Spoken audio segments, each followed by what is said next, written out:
साथियों नमस्कार, मैं पंकज कुमार। इस YouTube चैनल पर आपका स्वागत है। अभी हम आप लोग को मैथ्स पढ़ाते हैं जो सभी क्लास के स्टूडेंट्स के लिए महत्वपूर्ण है। चलिए शुरू करते हैं। आज का जो टॉपिक है, इस टॉपिक का नाम है ठोस आकृतियों का पृष्ठ क्षेत्रफल एवं आयतन, surface area and volume of solid figures. Solid figure को यानी ठोस आकृति को हम लोग 3D फिगर भी कहते हैं, यानी 3 डायमेंशनल फिगर यानी त्रिविमीय आकृति। ठीक है, त्रिविमीय आकृति में किस किस त्रिविमीय आकृति के हमें पृष्ठ क्षेत्रफल एवं आयतन जानना है, इसके बारे में पहले आप जान लीजिए। पहला है जिसका नाम है घनाभ। घनाभ को हम लोग क्यूबॉइड बोलते हैं। उसके बाद दूसरा है जिसे हमें घन के बारे में जानना है। घन क्या होता है जान लीजिए। घन जिसको क्यूब बोलते हैं। तीसरा है बेलन,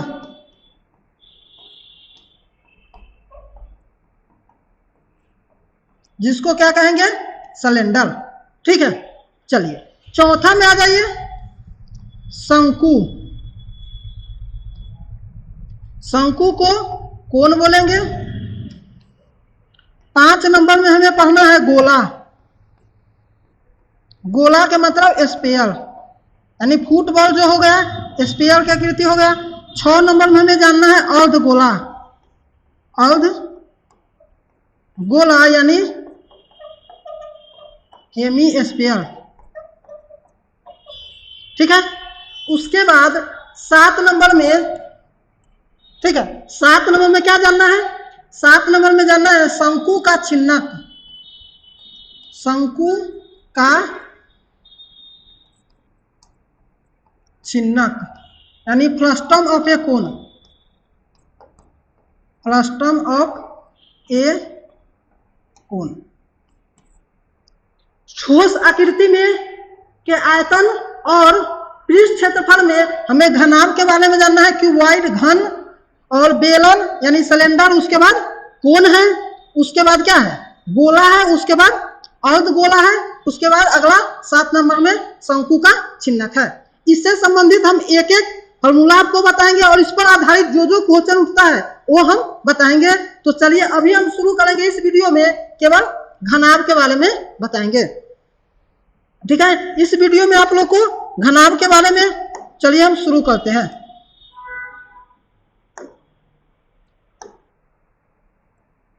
चलिए तो जान लीजिए घनाभ।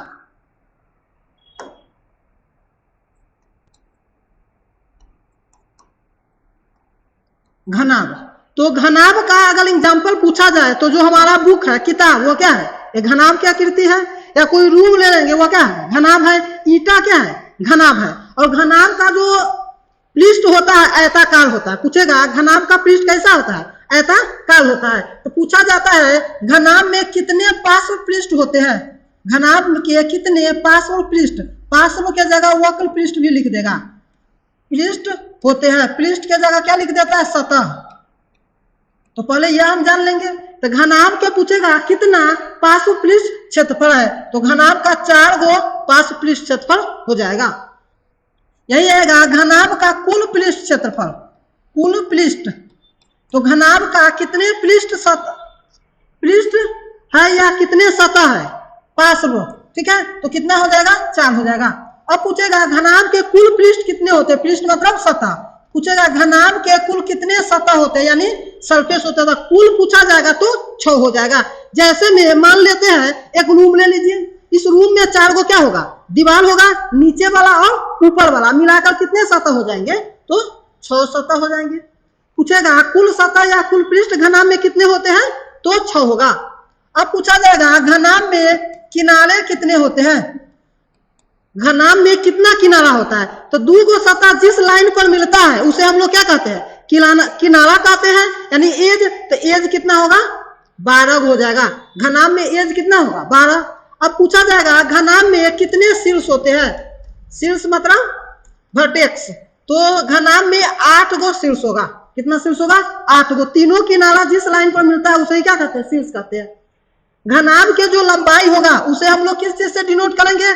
घनाभ के लंबाई को L लिखेंगे, घनाभ के चौड़ाई को B लिखेंगे, घनाभ के ऊंचाई को H लिखेंगे। L मतलब लंबाई यानी लेंथ, B मतलब चौड़ाई ब्रेथ, ठीक है, और H मतलब हाइट यानी ऊंचाई। तो घनाभ के लंबाई को L से, चौड़ाई को B से, ऊंचाई को H से लिखेंगे। तो घनाभ में क्या क्या सूत्र आ जाएगा से देख लीजिए। पहला, घनाभ का आयतन। तो घनाभ का आयतन क्या होगा? तो याद रखेंगे लंबाई गुने चौड़ाई गुने ऊंचाई। घनाभ का आयतन क्या होगा? लंबाई गुने चौड़ाई गुने ऊंचाई। यानी हम कह सकते हैं आधार का क्षेत्रफल, घनाभ के जो आधार है आयताकार है, इसके आधार का क्षेत्रफल क्या होगा? L गुने B होगा। यानी आधार का क्षेत्रफल, आधार का क्षेत्रफल गुने ऊंचाई, ऊंचाई मतलब H। तो आधार का क्षेत्रफल क्या हो गया? L इंटू B और गुने ऊंचाई। तो आधार का क्षेत्रफल गुने ऊंचाई भी हम कह सकते हैं किसका? घनाभ का आयतन को। तो घनाभ का आयतन क्या होगा? आधार का क्षेत्रफल गुने ऊंचाई या लंबाई गुने चौड़ाई गुने ऊंचाई यानी LBH। घनाभ के आयतन को क्या कह सकते हैं? अगर V से लिखेंगे तो LBH, ठीक है। चलिए 2 नंबर में आ जाएगा घनाभ का पार्श्व पृष्ठ क्षेत्रफल, पार्श्व पृष्ठ क्षेत्रफल।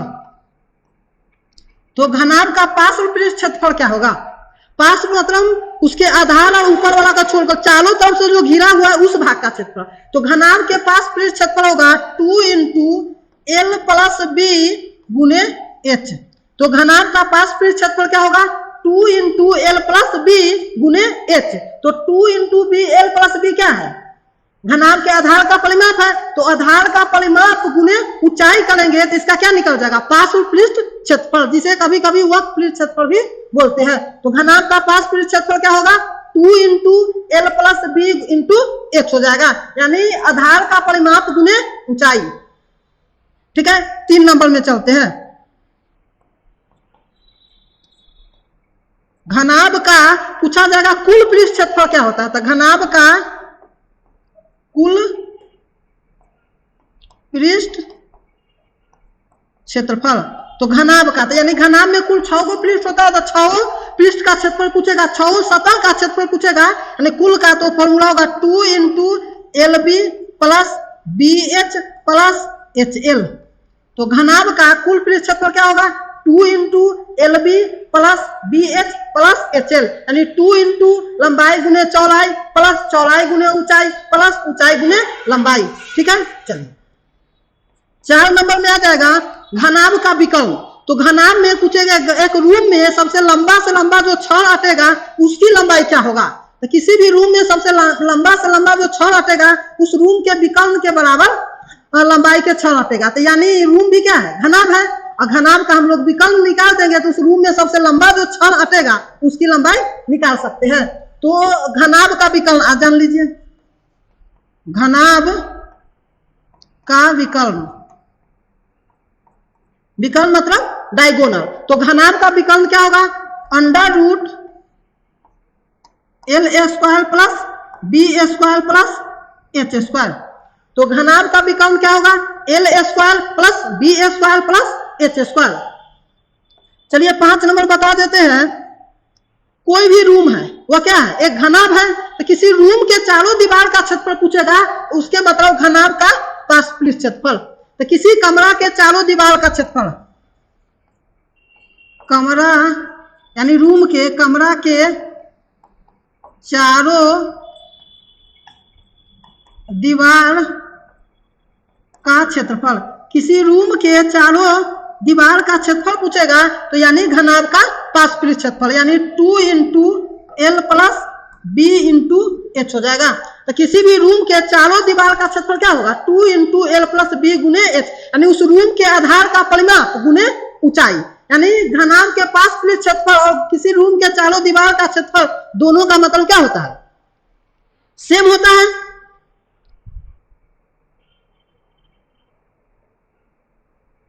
ठीक है। ठीक है, चलिए इस क्वेश्चन का एक बार आप लोग स्क्रीनशॉट लेना चाहते हैं तो ले लीजिए इस सूत्र का।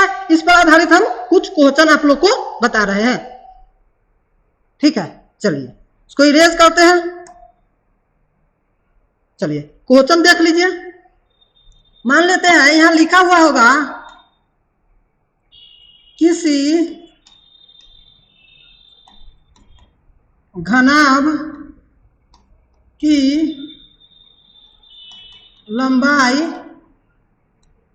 5 मीटर, चौड़ाई 4 मीटर तथा ऊंचाई 2 मीटर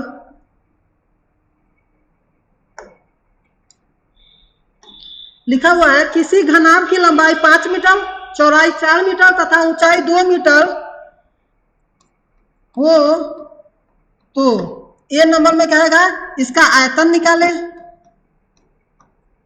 आयतन बी में लिख देगा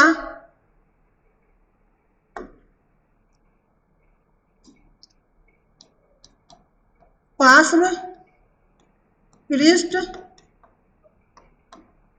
क्षेत्रफल, सी में लिख देगा कुल पृष्ठ क्षेत्रफल और डी में लिख देगा इसका विकर्ण निकालें। ठीक है,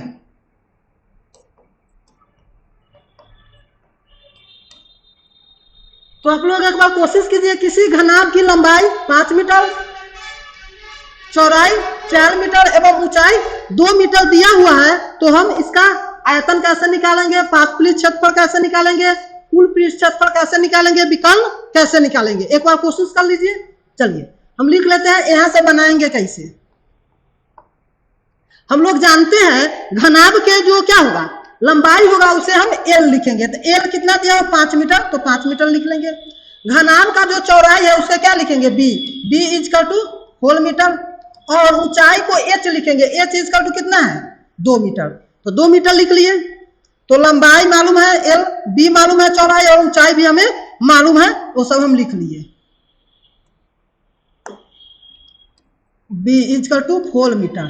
ठीक है, तो ए नंबर में हमें इसका क्या निकालना है आयतन, यानी घनाभ का आयतन।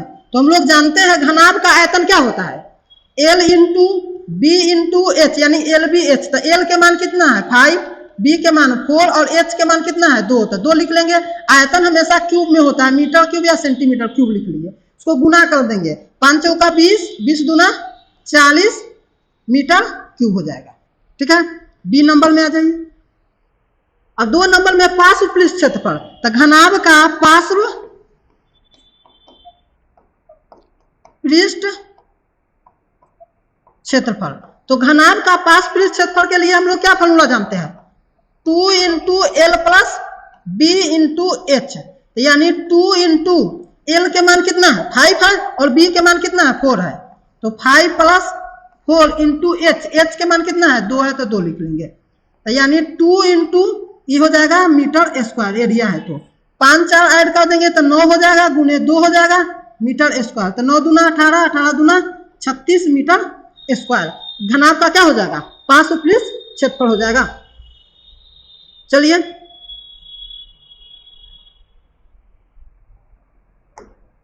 अगला है, इधर हम बना देते हैं।